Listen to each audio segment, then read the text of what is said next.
നമുക്കിന്ന് മത്തനും പയറും കൂട്ടി ഒരു അടിപൊളി എരിശ്ശേരി ആയാലോ.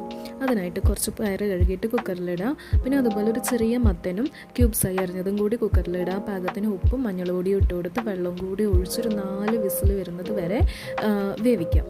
അതിനുശേഷം നമുക്കതിലേക്ക് ഒരു അരമുറി തേങ്ങ, പിന്നെ അതിൽ 2 പച്ചമുളകും കൂടി ചേർത്ത് ഒന്ന് ഒതുക്കിയെടുത്തത് ചേർത്ത് കൊടുക്കാം.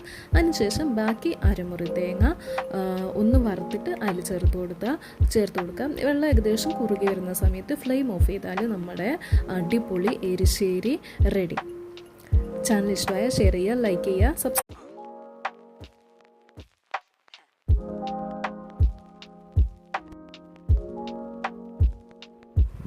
നമുക്കിന്ന് മത്തനും പയറും കൂട്ടി ഒരു അടിപൊളി എരിശ്ശേരി ആയാലോ.